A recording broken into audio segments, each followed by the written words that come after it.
Amos White is an American haiku poet, an author, producer, and activist, recognized for his vivid literary imagery and breathless poetic interpretations. Amos was awarded for his haiku poetry in the Wit Review and was a finalist in the NPR National Cherry Blossom Haiku Contest in 2013. He's the author of The Sound of the Web, Haiku and Poetry on Facebook and Twitter, a 2012 book.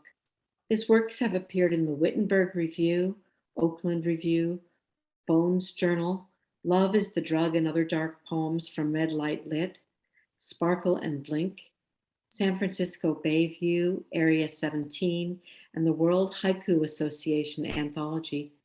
An arts impresario, Amos founded and hosts the Heart of the Muse Creative Salon, Beyond Words, Jazz and Poetry Show, and the Oakland Haiku and Poetry Festival. Please welcome Amos White. Andy, thank you so very much. Really, thank you. And thanks for putting me after Avacha. I'll take any questions from the audience now. So Avacha dropping off with Priya at the end really took me back because my debut reading in the Bay Area was at Priya at, I can't remember when I think Mark, what was Mark's name? Mark was the host. Mark States. And Mark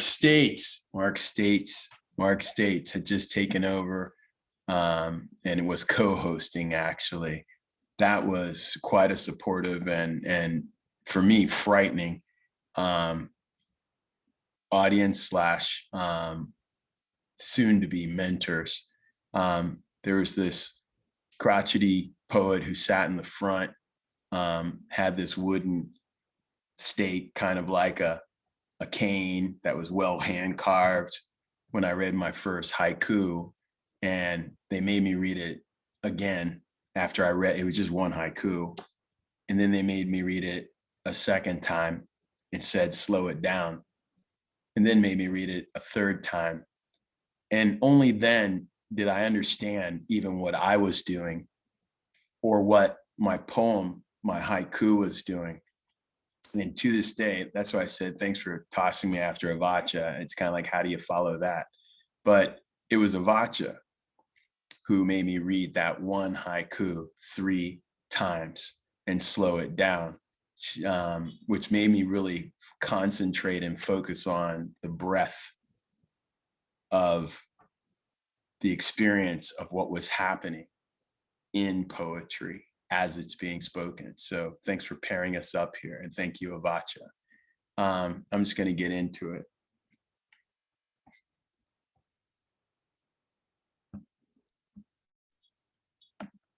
White sands, the flow of doom into doom.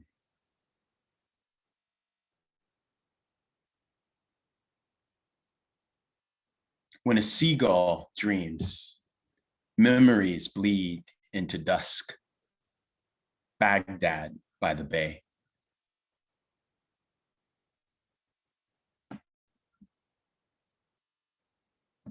Crepuscular jogs, wearing the morning's dampness on muzzle and on mask.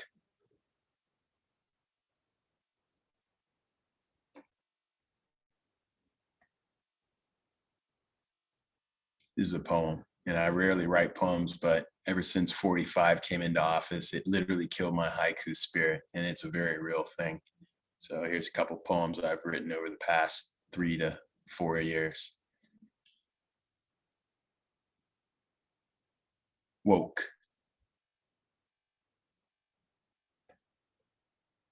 Do not ponder, center it.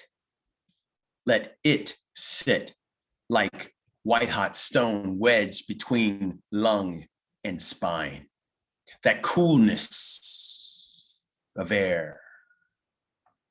It's not your apology, nor recompense, but privilege to draw breath.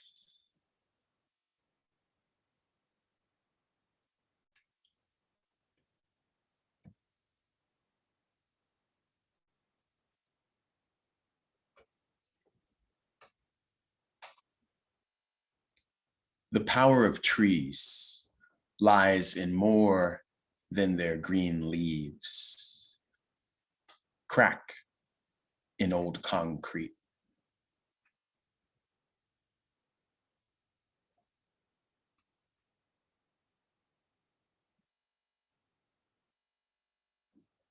This one's entitled, Moments Become Memories, and I'm thankful and lucky to witness so many. Do you stop at the sight of the rose bobbing, only if to get close enough to bathe in its perfume? Do you feel the fullness of your eyes welling at the dapple salmon skin masquerading as sky? Do you too bear witness of such crimes of passion? Do you too fall victim of an open heart?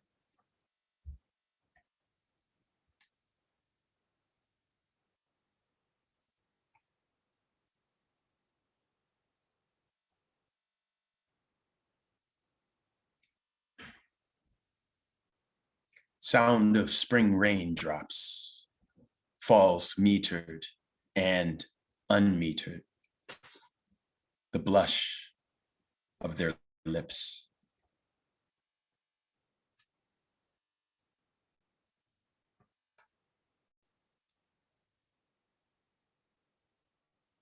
In Valdiano, il profumo di ieri, ancora oggi. Indiana Valley, the sense of yesterday, again, today.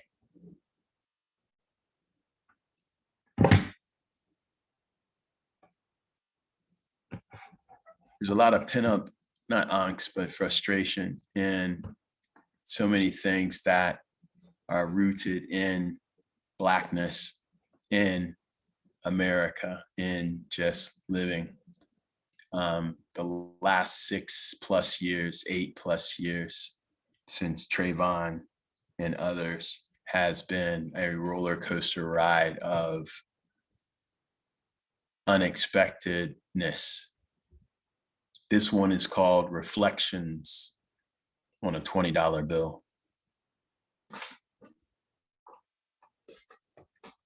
Harriet Tubman, her double-barreled gaze to freedom.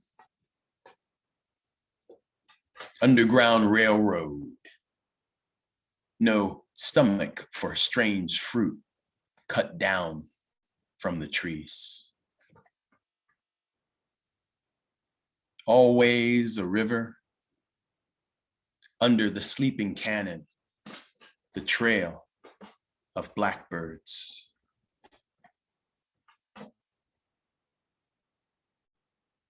A nickel shoe shine, the porter's cup of coffee. Coal dust melts, fresh snow.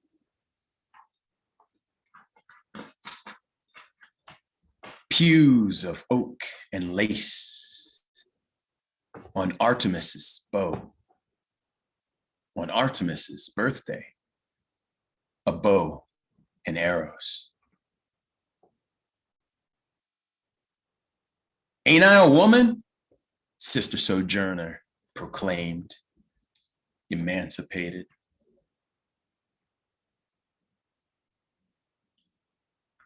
March on Washington. Have we forgotten the gaze, dream of your dreamers? Hung on $1, portrait of a patriot, folded in my jeans.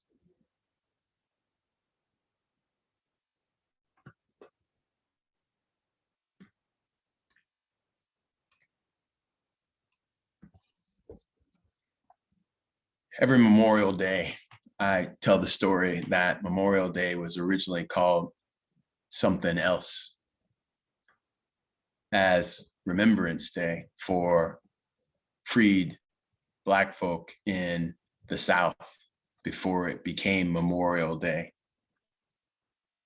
This one's called Dim Bones of History, in honor of those who remembered those who had fought for their freedom in the Civil War.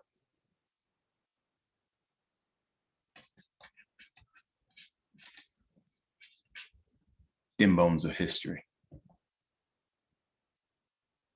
The historian's craft delicately displays her multidisciplined facility.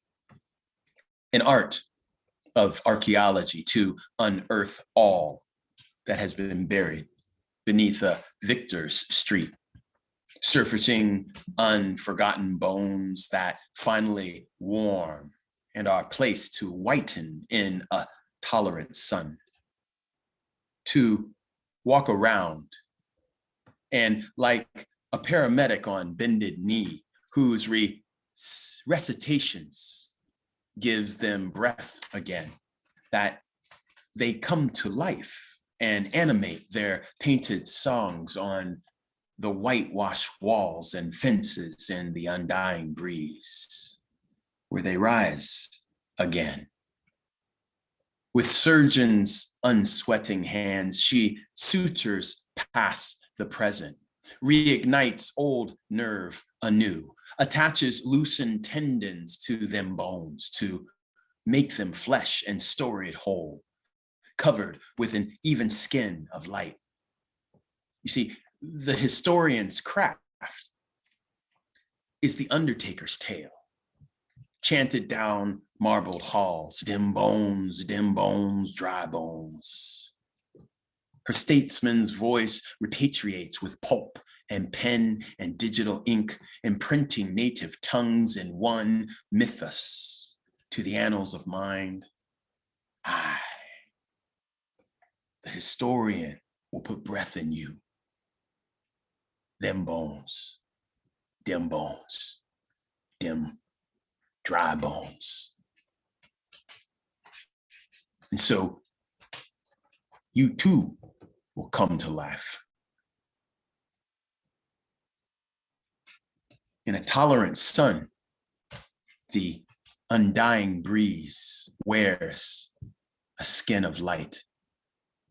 And we, the children of bones, dance like moccasins dipped in the evening sky. Dim bones, dim dry bones. Be here the words of the world.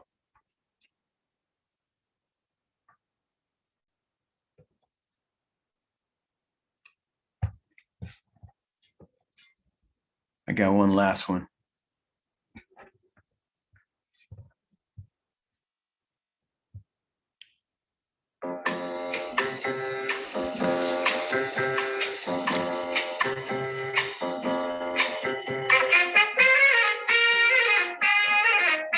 It's called Beyond Words.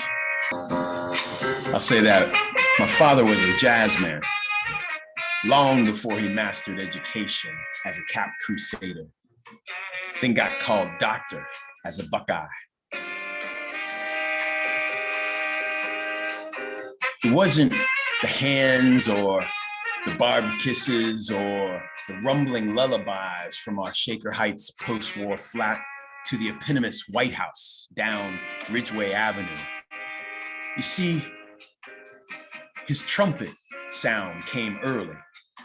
Saturday mornings when the winter hymns in house registers fell silent. They would lift and spit from the place where spider webs and molded coal dust lay piled against damp cinder blocks somewhere beneath the kitchen floor. You see, it was in the way you'd walk, or when you'd hear, hey, hey, rounding third and a cloud of dust at home, or the Orioles when you were lost in the aisles of Schottenstein's clothing store. And although he died last year, well, it's been 5 years now. See, he was 83.